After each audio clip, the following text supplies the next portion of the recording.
Scorpio 29. An Indian woman pleads to her chief for the lives of her children. So this degree is about the power of prayer. This woman presumably has two obstreperous sons who've just been a little bit too casual in their behaviour. They've offended the chief in some serious way. They've probably put the tribe at risk. This is the story behind the wisdom, perhaps. We have to make this up for ourselves, of course. And it's a metaphor anyway. The idea here is that the old woman's sons are her active energies. It's what she does. I mean, none of this is other than our own story. So this woman has gone to her chief. Well, what's the chief in somebody's life? It's their authority figure. So self-discipline replaces the chief. If you have discipline in your life, it is either imposed by the self or by an external source.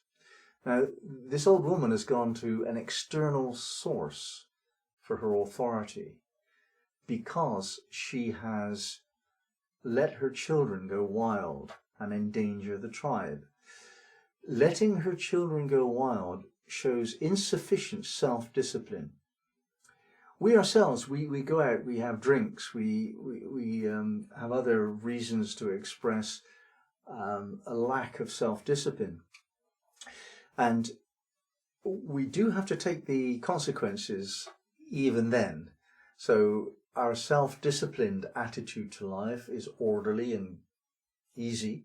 But when we let go of discipline, sometimes the energies that come through us, the animal energies, the unconscious energies, just are out of control. And that's not okay. We are civilized. We live in a civilized world. Thank God.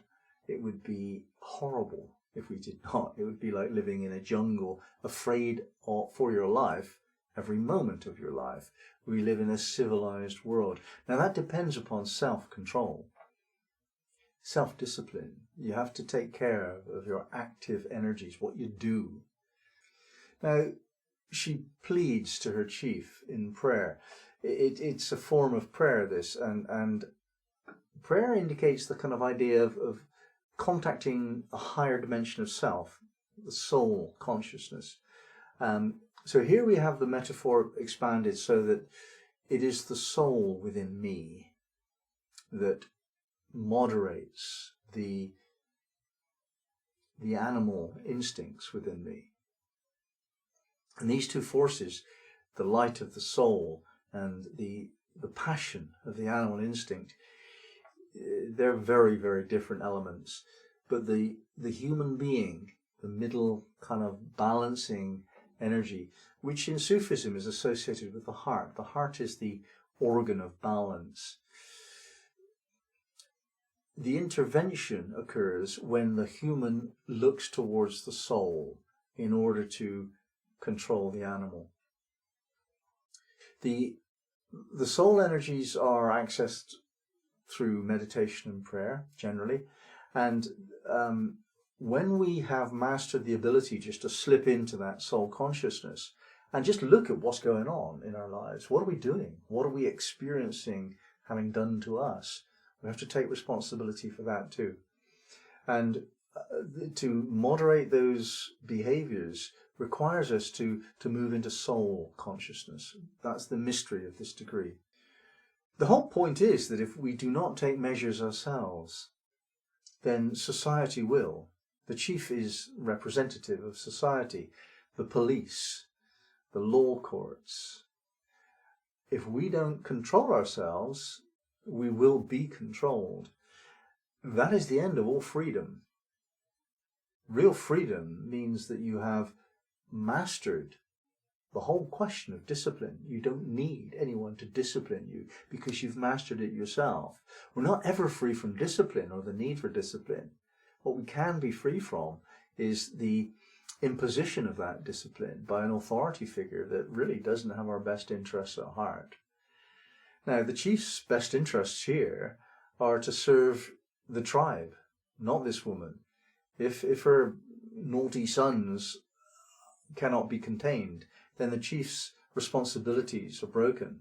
He must control what is otherwise uncontrollable. Nothing to do with how he feels towards the boys. Nothing at all.